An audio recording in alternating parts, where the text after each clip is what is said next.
Embarking on our maiden flight is truly an enchanting journey. Whether it is a childhood memory or a more recent adventure, the experience stays with us. However, for asylum seekers arriving in America, it's not just their inaugural flight. It's a momentous occasion and an introduction into airports and the marvel of airplanes. In this episode, we won't delve into the polarized debate surrounding asylum seekers' transportation across the U.S. Instead, we'll unravel the intricate webs of logistics, explore the realm of charter plane operations, dissect airport dynamics, and understand the orchestration of it all. Join us in this unique episode as we take an unconventional approach to the landing and delve into the intricate details of our aviation world. Welcome to Destination-Aviation.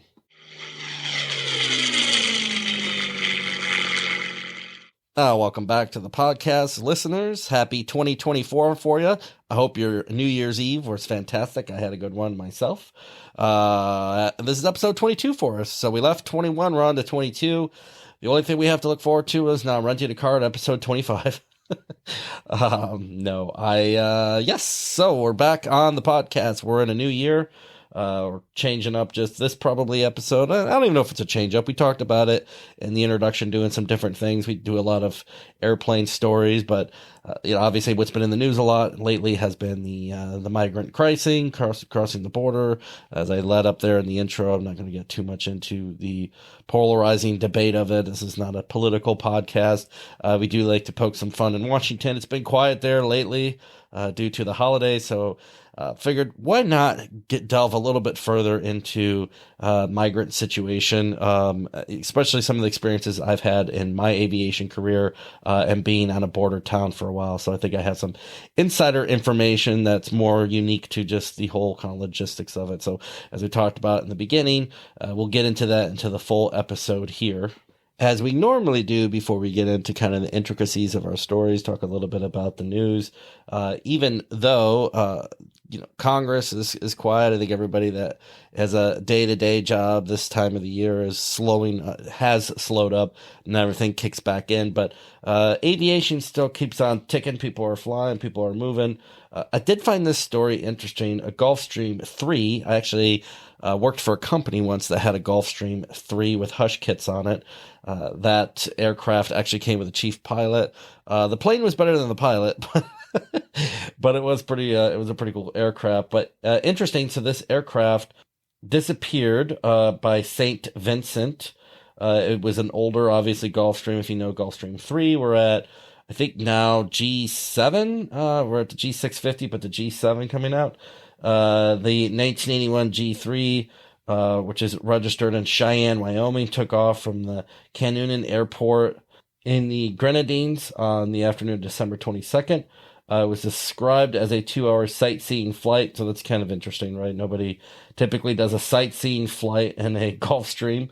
Pilot and 3 passengers were initially reported to be on board. However, the local newspaper in St. Vincent reported that there was 2 pilots and 1 passenger on the plane. So some kind of sketchy details about who was actually on the aircraft. Air traffic control lost contact with the G3 7 minutes after takeoff, and it hasn't been seen since. Nor has there been any reports of debris or fuel in the water. Normally, right, you would say, well, it's interesting. This aircraft probably went down. And it's similar to the story we talked about at the Lake Burkefront Airport by Cleveland when I think it was a Hawker took off. We referenced it on here before, but crashed, pilot error. So obviously this happens, but this one's a little bit different. It sounds like the St. Vincent Times reporting sources said that they're working in a theory the transponder was deliberately shut off and the plane headed for a private strip in Venezuela. The local newspaper also says that it's digging into what was revealed as the plane being watched by the U.S. Drug Enforcement Agency, and the plane's been up for sale and changed hands at least 5 times in 6 years. So it sounds like this aircraft may not be missing as much as maybe it was a cartel boss or somebody that wanted to just disappear without the DEA knowing where they were going. So interesting. I've often think about the Gulfstreams and the old rap songs. I was listening to Ja Rule the other day, and he was talking about his G2, flying in his private G2. Which now you're pretty broke, at least in the terms of jet ownership, maybe not the average person, of between a G7 and a G2. So I think Ja Rule probably is going to have to go back and update that. Of course, a G2 may be where he kind of stands. I actually met Nelly once. He flew in on Southwest Airlines. Nothing against Southwest. It was just surprising to see. So backed off a little bit of maybe staying in Trump Tower and flying in on Southwest. But yeah, hey, you know what? As long as you don't that C group, because C stands for center, A or B. You're getting the aisle, or you're B and you're chilling, and you're back by the wing probably if you want an aisle or a wing or a window seat. So good stuff there. Let's see what else we got going on in the news. And I thought this was an interesting article I was read, an interesting provocative letter, as the article refers to it as, from A4A, or if you don't know what that is, that's Airlines for America. They get together and they kind of push out their ideas on what should be and what shouldn't be in legislation, like any group.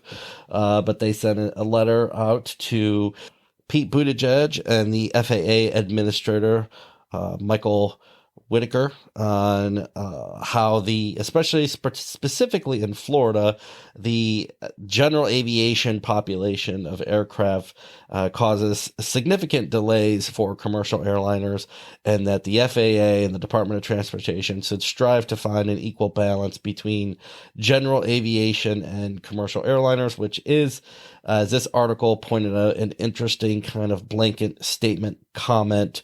One of the benefits we have in the United States with our airspace is it is not guaranteed for one class of aircraft travel, so everybody gets a fair kind of balance. Now there's TFRs and stuff out there, and there's restrictions. Jeff's not flying his 172 into O'Hare. The controller's not going to let it happen. But, I mean, generally speaking, the U.S. is open, which is why you see a lot of training happening here.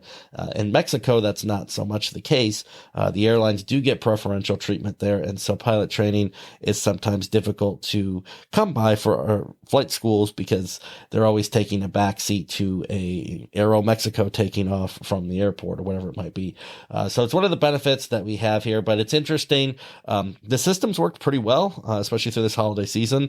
There hasn't been as many snafus, so it makes one wonder why A4A felt the need to send this letter out now, but I guess they did. We do know the Biden administration has been targeting airlines. Airline executives I think they don't see necessarily eye to eye with the Biden administration. So maybe this is just a way, if there were any hiccups, to kind of just put themselves on the defense to say, hey, you know what?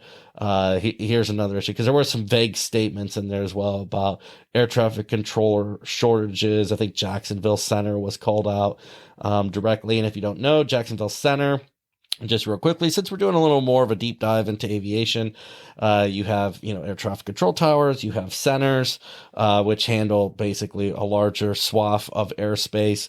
And then you have terminal radar approach control. They handle a larger swath of airspace than, say, just an airport air traffic control tower. So smaller airspace for a smaller airport, maybe a little bit larger, right? You get to a larger airport. So there's different classes in there of airspace as well. Class Bravo would be over your largest airports like a Chicago O'Hare or San Francisco. Then the smaller airports, you go down from there. So like a Class Charlie airspace, you're looking at maybe like a Grand Rapids, Michigan, or a Jacksonville, something like that. And then you have Class Delta airspace, which would be your really your smallest non-radar controlled airports. And I say smallest, but many times the beef that I have with air traffic control airspace in the United States is, there was a time and a place where you'd see like a place like Toledo still has Class Charlie airspace, really doesn't need it anymore. Or like the Pittsburgh International Airport has Class Bravo airspace after it was dehubbed, doesn't need that anymore. The FAA is not so quick to change those classes of airspace back. But when you have airports that are up and coming and advancing, they're very seldom to turn around and make those airspaces more protected, like taking a Class Delta to a Class Charlie, giving them radar, etc. So we've hit kind of a moment in time where the FAA has said, this is just right. We're not going to change some of the old airspace that made sense at the time. And you know what? We're not going to change any of the new airspace either. And now there are obviously examples of where there is airspace changing. Nashville is one. It's going from a class Charlie to a class Bravo. So in the FAA's defense, there are some of those locations, but it's just such a slow bureaucracy. Sometimes it's just insane to try to get them to really change anything. And so, we're kind of stuck with where we are with some of the airspace. But things are always evolving and changing. eVTOL, that development, I'm sure will change how airspace works as well. So, we'll get into a little bit more of that type of stuff as we go through maybe some of this episode. But interesting enough to see the letter come out. Our airline partners always pushing to make sure that they're in the best light. And a lot of times, like I said, I'm not throwing it on any one group. It's interesting that I think to point the finger before fingers even being pointed. But like I said, preemptive strike, right? That's that's where they're at. So kudos to them. We'll moving into 2024. Let's just hope no hiccups, right? We'll be seeing some of these stories popping up there about, the air carriers pulling back and some of their hiring now. This is Delta Airlines. They're reporting they're cutting their training goals in half by next year. It's interesting. I think it just goes back to some of the conversation that we've had before, where when I talk to students, I've been in the industry a while now. Everything's secular. I always recommend to have a fallback plan. Not saying that's where we are. Being a pilot is still, I think right now the best that it's been in 20 or 30 years, but there's, as anything, things ebbs and flows, but having a bachelor's degree, maybe in aviation management or flight dispatch or something like that you can fall back on. I actually was just reading a LinkedIn post from someone this was around 2010. So after the 2008 recession, they were put on ice from NetJets and they weren't flying and they fell back onto some flight dispatch stuff. And then, were able to find themselves now flying for the FAA doing flight checks and, good for them. But it was nice to see that somebody had that backup plan ready to go. Not really it wasn't a secret when I was, going through, aviation school. But it seems like obviously when times are good, you talk to the students now and it's kind of like, well, I want to do this and I want to do that. And I want to balance my life. And, where in reality, when times get tough, you really, you have to hunker down and figure out, the best moves for you. So lining yourself up to be successful with a backup plan is never a bad thing, not having a plan B in there. So we'll keep an eye on it, keep our fingers crossed for our pilot friends out there. Things continue in the right trajectory, but as anything, we've been seeing it across the board for the last year. Things have slowed down, economy slowing down. That's the whole thing, right? Inflation, raising interest rates, people stop spending as much money as they were. And that does not, discount any industry, including aviation. So, let's see how things continue to move forward, for our friends out there. So really, to get into the story at hand here, what I wanted to talk about was flying asylum seekers, basically from the Mexican border, throughout the United States. Governor Greg Abbott, they've set aside some funds, to do transportation. Obviously, when it's aviation oriented, it's more about making a statement than a volume of people. Aviation, as everybody knows, who either listens to this podcast, or is involved in aviation, knows it's a very expensive way to transport individuals. You're going to have a much better bang for the buck by using busing or now some train activities. But everybody probably knows the story. Governors in Florida and Texas, they have gotten onto the bandwagon of, well, if cities like Chicago are sanctuary cities, that we should bus everybody that we can to those locations. Interesting enough, when I lived on the border, I had, obviously a lot of friends up in the north. I live back up in the north now. And they would say, oh, you have such an influx of people. And there would be people that would stay even before all this other stuff started happening. But, the reality behind it is people wanted to get to wherever they were going. So they were getting transported on bus or by plane already. We had, where I was at, American and United were two of the staples. And they loved it as airlines. They were getting last minute ticket fares. The people were getting picked up through, Border Patrol. This was even, that didn't matter in the administration. A lot of this was the Trump administration. They would get picked up by Border Patrol. They would be given, some paperwork, and then they actually were able to go through TSA and transport themselves to whatever, Baltimore, Chicago, pick a town, wherever. But ultimately their goal was not to stay on the border. And so, we did some things with the groups. A lot of the people that came through the airport, it was either the first time they had seen an airport, they were just in the hands of Border Patrol. So sometimes they would see TSA agents, and an airport's always unique, right? You have an airport itself is in the United States governed usually by some local governing body, some municipality. So whether that is a city or a county, or, an authority that was created like a port authority, or just an authority directly for the airport, pretty much privatization of airports like you see outside of the United States doesn't really work here. There's not a good example of a private airport. There was Branson, Missouri, that was structured that way. I think that they still are.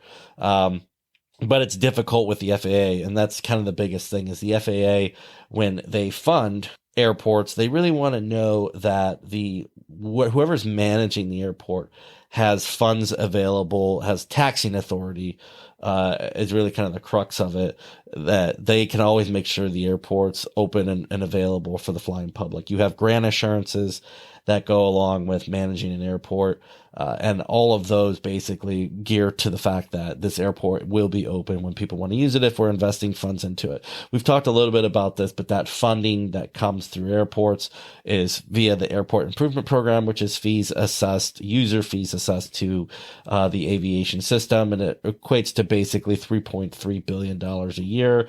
Over the last couple of years, Congress has raised it to $4 billion, and that's the grant money that comes to rebuild a runway or a taxiway or whatever it might be. So you have someone there who's managing that airport that works for either a city or a county, or, like I said, a board of directors or whatever it might be. And so they're there, and that's usually an unknown kind of person to most travelers. They interact with people they see, which would be the Transportation Security Administration, which would really be a tenant of those people that are managing the airport. So the TSA agents that are there in uniform, TSOs, right, Transportation Security Officers, they're renting space through the General Services Administration, so GSA, through the airport. So you're charging them rent to be there, and they're providing the public service of screening passengers. And so when you have an asylum seeker, many times they would either want to stay with their group. They would, wouldn't even want to use the bathrooms in the airport, because they would be separated from the rest of the people that they were flying with. So, we worked with some NGOs and these nonprofit groups to allow people to kind of understand, okay, what is a seatbelt on a plane? What is TSA doing when you're going through the checkpoint? Things like that. You land in Dallas or Houston. What's the maze of that? If you've never seen a flight information display screen or anything like that, you just don't know. The same with kind of the whole scenario, right? TSA doesn't have arresting authority, so you have police officers. Now, maybe they're police officers directly employed by the airport. They may be police officers from the local county or city that are just stationed at the airport to be arresting authority, really, for the checkpoint and general security of the airport. And so everything there's a little bit differently structured. Not every one airport is alike, but they're all very similar in the idea of how they operate, and they're regulated all the same. Every airport that is publicly available is regulated by the FAA. And so you have the FAA, and then if you have commercial service, you have the TSA. The TSA is like minimally involved with general aviation, but they're there. They have programs, especially more specifically with the operators. And then you get into that whole scenario where you have the aircraft operators as well. There's a lot that we could get into on how airports are really managed and how they work. In this episode, we'll focus more on asylum seekers. But, in this case, if they're flying on a commercial flight, they've been released, they get on the plane, they pay for a last minute ticket. An airline like American is happy. They're getting a $1,500 fare. And sometimes, people were paying for, an infant, another $1,500 for a seat for them. And so, it created a scenario where there's a private company involved, right? TSA, airports, they operate, TSA is a public entity. Airports usually operate like an enterprise fund, similar to like a water and power utility. They don't take tax revenue for the most part. There are some airports that do, but a lot of them don't tax or don't have local taxing authority, at least to the extent of putting a tax on like your property around the airport. And so they're there to generate revenue off that activity so they can maintain the airport. But then you have private businesses, right? Airlines, etc. And so, when, you look at like what just happened, what popped up here, we had, a chartered aircraft that came into Chicago O'Hare Airport. And we also just recently had another charter aircraft that went into the Rockford Airport, which is just to the west of Chicago. Chicago obviously has been highly targeted for the political views that they have by Governor Greg Abbott in Texas. And like I said, it's more of the visual of chartering a plane and sending them to an airport. We all remember when Governor DeSantis did that to the Martha's Vineyard Airport. And then there's kind of these questions like, well, how could this happen? So we're talking a little bit about, well, how can that happen? So we talk a little bit here at the beginning, I think, of how one gets onto an airplane. So what I talked about with my time in Laredo, Texas, people were actually buying a scheduled flight on an airline. And there's the Federal Aviation Regulations, the FAA, FAR AIM. Most people that travel in the United States, when they get onto an airline, are flying under a part that's referred to as 121. 121 is a part of the Federal Aviation Regulation Manual. Basically, that is you're flying under scheduled commercial airline service. So scheduled commercial airline service is heavily regulated. The amount of time that pilots have to have, flight hours, maintenance logs, etc. It's the most regulated type of flying that there is. And that specifically is, I just bought a ticket at O'Hare on Southwest. I could say that now. Southwest. They have a few flights at O'Hare now. On Southwest Airlines to Dallas Love Airport on, January 18th at 7:23 a.m. That is a scheduled 121 flight. Then when you go from outside of that, you go into like the charter operators, which is what this is. A lot of charter operators fly under what's referred to as Part 135, which is on-demand charter. On-demand charter is not the same, right? In the sense of you're buying a ticket on what would be maybe more like a bus situation, right? On a charter, somebody is paying a whole aircraft to be at a airport on a certain date at a certain time to fly somewhere else at a certain date and certain time. And so the regulations are less restrictive. Most charter operators, though, also dabble in 121 scheduled service. So like a Sun Country airline, or a Swift Airlines, they use their aircraft in kind of both lights. But when they're flying under this part, there's less restrictions, and that's where the ad hoc comes in, right? So like when this aircraft, there was the one that went into O'Hare, it left the El Paso airport. So El Paso, on the border with Mexico, obviously makes sense geographically, right? Flew in a 737 to O'Hare. So there was a flight plan filed. It left El Paso, talked to the El Paso Air Traffic Control Tower. Now, like we talked about, every stage, and if you're filing an instrument flight plan, which you would if you're flying on a charter aircraft like this, the FAA is aware of it, but everything is siloed. This kind of goes back to what we talked about with like an airport, right? An airport is a lot of silos. It's not one entity. Now, depending on airports, there is a lot of unison of groups working together, but you have federal, state, local authorities, everybody kind of doing their component to it. And it takes a good team of communication to connect all the dots. But in this case, you have O'Hare, which is a behemoth. It probably did not raise any flags to air traffic controllers. And, air traffic controllers, I have family members that are air traffic controllers, many times in one ear, out the other. I would just going to say this, and people can send me an email. It's not going to send up a red flag that an aircraft takes off out of El Paso going to O'Hare. to probably anybody across the network unless something in the command center and like DC is flagged.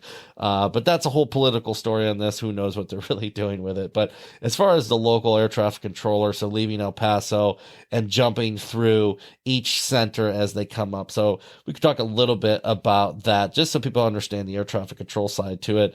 They're, leaving El Paso, and depending on that route from when they left El Paso, they would be hitting, looks like probably Houston Center, Fort Worth Center, maybe Memphis, Kansas City, ultimately Chicago Center, then Chicago Tracon to the Chicago O'Hare Tower.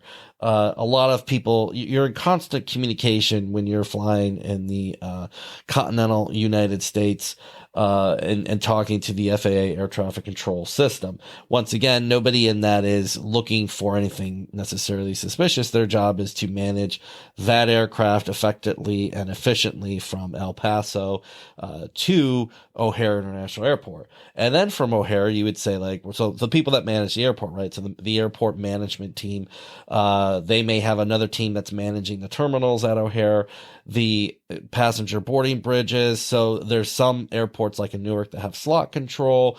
That, if you're flying 121, you're flying scheduled service, that is very, that is, once again, like we talked about, one of the strictest ways of flying. You're in the know as the airport. This aircraft is coming to this gate at this time, etc. When you start talking about chartering an aircraft, this aircraft didn't even go to a gate. Sometimes they can, depending on what it is. Like in the past, I've had military charters that do that, but mostly then you start getting into TSA rules and stuff because you're intermingling with 121 scheduled service. Once again, very highly regulated. So where an aircraft like this would go would be what's referred to as a FBO or a fixed base operator. And if you think about that, okay, what is it? It's really a glorified gas station. An FBO is an entity at an airport that will handle an aircraft. And if you think about landing at an airport, right, where did the roots of an FBO come from? Okay, people started flying airplanes. When they land somewhere, they need services like you would at a gas station, right? They need fuel, maybe a newspaper, maybe ice, maybe food, maybe a rental car or a courtesy car. You talk to a lot of general aviation pilots, when you say rental car, they'll say, what about a courtesy car? Can I just get a free car? And that's always the trick there, right? Is a lot of pilots don't want to pay fees, but then it's like, well, people built private facilities at these airports to handle aircraft. There should be a fee system in place about, recuperating back those funds that they put in to build something there to handle your aircraft. Maybe you're not staying over, or maybe you are staying overnight and you need to, hangar your aircraft. You don't want to leave it out in the elements, or, maybe you need to de-ice it, whatever it is. They provide all those services. So in this case, this aircraft went to a company called Signature Flight Support. What they would have known is maybe they knew it was coming. Maybe they didn't. They don't necessarily have to be told. This original aircraft, I think, that went into O'Hare was a 737. I looked at the X or Twitter platform, Governor Abbott's team that put out this post. They was very specifically didn't show the tail number of the aircraft. And if you are looking at an aircraft in the United States, anything that starts with N or November is registered in the United States. And then you can actually get on, like Google or, your magic light box device or rectangle of knowledge and find the information of who owns it. Now, a lot of airplanes are owned by banks. So you'll see like a lot of Bank of the Utah. I don't know for sure because I didn't see the tail number, but looking at the livery or the way that this aircraft was painted, I'm pretty sure it's Swift Airways. I'm not saying that for sure. But any of those companies will take money. So it sounded like the Texas Emergency Management Group paid for this charter. So they paid for the flight itself to operate with taxpayer dollars from Texas. Paid for it to go, the fuel, the pilots, the crew, all that stuff, to go from there up to Chicago, drop people off, and the fees that Signature Flight Support would charge this aircraft as well. So all that was paid through the state of Texas, and they, at the end of the day, they don't really care. It's kind of like Brandon Johnson's team, the people that were busing the asylum seekers up. They are also entered into a contract with the city of Chicago to build, I think it's $26 or $28 million worth of temporary housing in the state of, or in the city of Chicago. And so, you have not only people busing them up, but then they're getting money from these other states, and they're like, oh, you know what, City of Chicago, we have another business and we build tents, so we'll do that. So, you never have to worry about the for-profit entities in any market, like in this aviation, that will take the money for the flight operating. So they had a couple handlers in the Chicago case, got on in an Uber, took off, and at the end of the day, it's not illegal to charter an aircraft and to fly it into an airport. That's actually perfectly legal to do that. So it's interesting. So like I said, you have a private company that received the aircraft. You have FAA air traffic controllers that a lot of times it's in one ear out the other, and that's not a crack on them. Their job is to operate aircraft effectively and efficiently, and it's not to really, if an aircraft's coming into Chicago O'Hare Airport, they're just going to say, where are you parking? Parking at Signature Flight Support. Okay, that's where you're going. And so, it's not a knock on anybody. It's just how the system is designed. So a lot of times people are caught behind. Now, an effective airport operator, like if you're managing the airport, you can try to line up all that stuff, at least internally. You can talk with them and say, hey, can you put on any alerts and stuff for aircraft? And you can target like a Laredo, El Paso, Brownsville, Eagle Pass, any of those border towns, and say, if you're seeing aircraft taking off from there, can you at least give me an alert that you see it? That way you can be aware of it, because you have at least a 3-hour or so flight to get up here. So at least you can prepare, because the thing that happens is with, if you look at like a Signature, their job really is to manage a charter aircraft or a private operator. They come in, they get in a vehicle or limo, a taxi, whatever. It's a momentary moment in time for someone to come into this facility and leave. That's their day to day. But when you have basically what's happening here is 150 or, in the case of Rockford, 300 asylum seekers, they get dropped off. And now, the reality of that is and that's part of the political statement of this, right? Is, well, how do you manage that? How do you get those people out effectively and efficiently? In this case, they ended up busing them into shelters in the city of Chicago. But that's another component to it, is how can you get that influx of people that at the end of the day, they don't know what Signature Flight Support is. They don't know where they're at the O'Hare Airport, and they don't know where they're going. And so that's part of the logistical issue. And that's part of an effective airport, at least tries to reach out, to talk about mutual aid, to talk about how to effectively get people to, the ultimate destination. You see it with, diversion flights too. There's a lot of times, right, if you have a weather in an airport, an airliner or something can't get in. I've had this many times in my career, it's up to like an A380 on Emirates dumping in, and now you have, 600 people that weren't intending to be in Pittsburgh that are now in Pittsburgh, that wanted to be in New York. What are you going to do? What's the airline going to do? They're a private entity. What's the airport's involvement? So having a really good plan in place helps that operate so much smoothly. And honestly, a lot of that falls on the airport, and good or bad. And so, they're not necessarily the for-profit entity, but depending on the operator, sometimes they just drop kick people and take off. They're once again flying really strict rules, so their crew may time out, etc. So it takes a lot to actually kind of work through that scenario to have a good plan in place. Maybe that means people are going to spend the night in the terminal. Maybe that means they're going to move on to their next destination the next day or that night, or they're going to fly in another crew. And if you're an effective airport, you can be that middle person to connect all that. TSA rescreening, Customs and Border Protection, all these silos that exist that aren't communicating with each other. And that's where a really effective airport management team can come in to connect all those dots. Now, once the Chicago thing happened, everybody was kind of talking about, okay, so this is now the next kind of statement is coming into the Chicago area. Who knows what happens in the background? I talked about the command center the FAA has. It's quite possible the backroom political side to this is they could put alert on, these type of charter operators. And the other thing too, the FAA regulates it all. Now that's another, it depends probably more how much the Biden administration wants to get involved. But a lot of that's unknown. Now, I would just assume there's some of those conversations happening about like a city of Chicago where O'Hare Airport is ours, Midway is ours.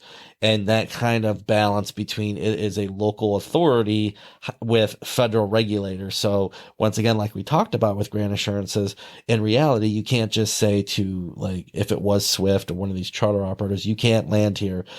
Technically, that's illegal. Now, who knows if there's backroom conversations going on about at least how to have a leg up. But part of the next thing in my head is diversion airports, right? And we saw this just happen. The primary diversion airport for if you can't get into O'Hare would be Rockford Airport. Rockford Airport is Class Delta airspace. It's kind of a unique airport. It has one of the oldest air traffic control towers in the country. They actually just got money to fix it, but it's probably like 30 something feet high, made of brick. It's a little stubby air traffic control tower, but you're out in the middle of nowhere and you see a 747 landing.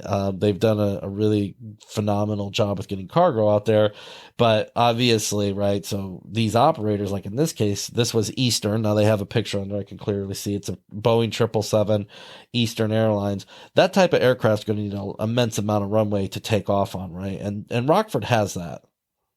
So, like any good pilot who would be talking on a podcast, especially, I have my ForeFlight up. No, ForeFlight does not sponsor the podcast, but I do really love the product. They have a 10,002 feet runway, which is 725. Once again, that is on headings, right? So 70 degrees and 250 degrees, your cardinals, right? So it's kind of an east-west runway. And then they have a 119, so 10 degrees and 190 degrees, which is 8,200 feet. So both capable of landing a Boeing 777, but that would spur then, okay, that's your primary diversion airport. A smaller airport like a DeKalb or something, that wouldn't necessarily be one of these charter operator flights. I'm not saying that there aren't smaller charter operators too, like we saw at Martha's Vineyard. I think that was an Embraer 175 or equivalent, around that size, 70 or so passengers. And so it's possible that the charter operator could be different. But in this case, right, they sent a Eastern, they chartered a 777. It landed out there, did the same thing, went to a fixed base operator, unloaded 300 asylum seekers, and they ended up busing them into Chicago. Now, the intricacies of that, I'm assuming ultimately the county or picked up the tab. I believe the state of Illinois has some reimbursable programs on transportation. So there's all of that political side to this as well. But the same thing, an aircraft. Now this aircraft left San Antonio Airport. So we're talking, an hour and a half north of the border in Texas via the car, took off from San Antonio and then landed in Rockford. And then ultimately bust in. And we see some of the busing that's happening now from Texas that, the city of Chicago has got very restricted on dropping off procedures. So now the busing companies are dropping off at cities outside of Chicago and telling asylum seekers to get on the train and then continue their journey into Chicago. So it's interesting. Like I said, it's a very expensive way to do it. And really what it comes down to is communication. A lot of this flying, right? Like if you're a pilot and you fly, you could fly VFR and not have to put in a flight plan and go into any airport really you want to. If it's a public use airport. If you are flying charter or something, you're going to have an instrument flight plan, but the same thing. You're filing that with the FAA and then you're continuing on to your destination.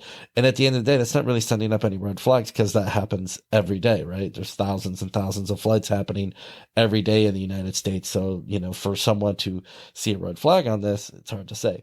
I'll say, like I said, there are some programs out there like FlightAware. If you pay for the full FlightAware program, you can set up trigger airports. So it will tell you if an aircraft is coming to your airport that's been triggered from a departure point. Like I said, if you want to tag like a Laredo or an airport like that, that will give you at least some heads up that something's coming, and then you can kind of investigate it. These operators like Sun Country, Swift, Eastern that are charter operators, another flag, right? That they're chartering, it's a larger aircraft. Unless, if you know your market, like I said, a chartering aircraft like that, probably military, sports team. If you don't have anything like that going on, then that could be a flag as well. So it's a very interesting system. There's a lot. I've been doing this going now 23 years in this industry. There's a lot of intricacies in it. If you kind of like this explanation podcast, I'd be happy to continue some of these moving forward. Drop me a line at dapodcast85@gmail.com.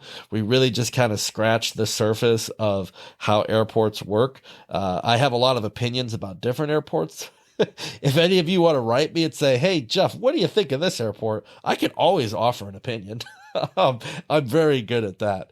But yeah, I think we'll probably end there for this podcast. I like it's a little different format. Actually came from a listener who said we should touch on this. So thank you to that listener. They're one of our mainstays and just always providing just great content for this channel and what we should be doing. So thank you so much for that. So, happy 2024 to everybody. I don't know if you've made New Year's resolutions. I had not. I typically don't do that. I will, I'm one of those people that it just doesn't matter to me. I know if I want to do something, I'm just going to do it. I don't need a resolution for it. So, like I said, first one of the new year. Thank you so much for coming along with us and talking about what I do, what I'm passionate about. If you found it boring, yeah, you can send me a message too. I'll read it, I promise. But all right, my friends, we'll talk soon. Happy New Year, happy 2024, and until next time, we'll see you down the runway.